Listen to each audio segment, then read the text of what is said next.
திருவள்ளுவரின் வழியில் வாழ்ந்து வாழ்வின் உன்னத நிலையினை அடைய திருக்குறளோடு நாம் என்னும் இந்த நிகழ்விலே இணைந்திருக்கின்ற உங்கள் அனைவருக்கும் முதற்கண் வணக்கம்.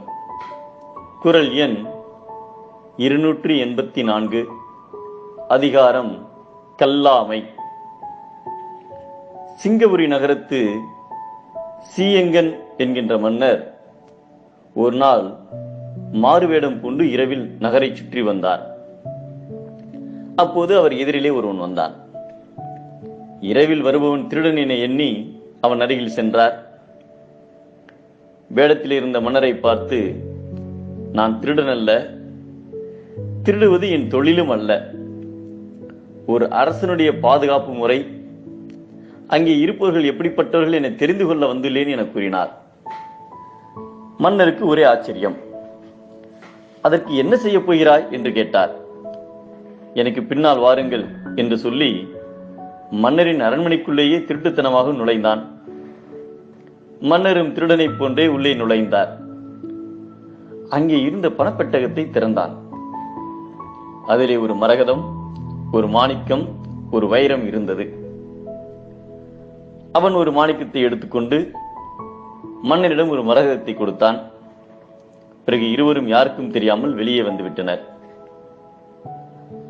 மறுநாள் அரசவையில் மன்னர் தனது மந்திரியார் மல்லாரியிடம், நேற்று நமது கருவூலத்தில் திருட்டு நடந்திருப்பதாக தெரிய வருகிறது, அது உண்மையா என சோதிக்க சொன்னார்.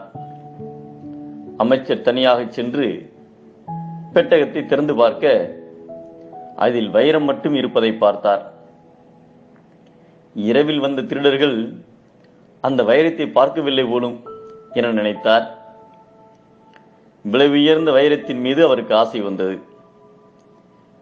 அதை யாருக்கும் தெரியாமல் திருடி மறைத்து வைத்துக் கொண்டார். நேராக அரசரிடம் வந்தார்.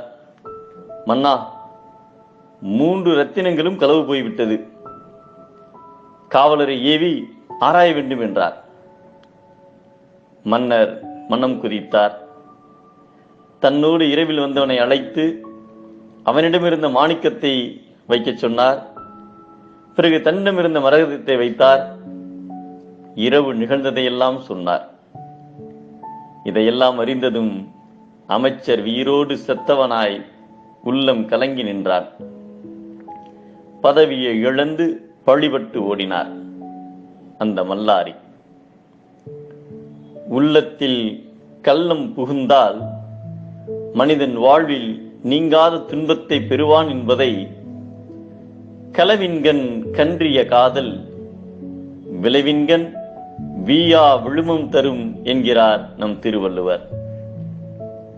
உள்ளம் கள்ளமானால் வாழ்வு பள்ளமாகும்.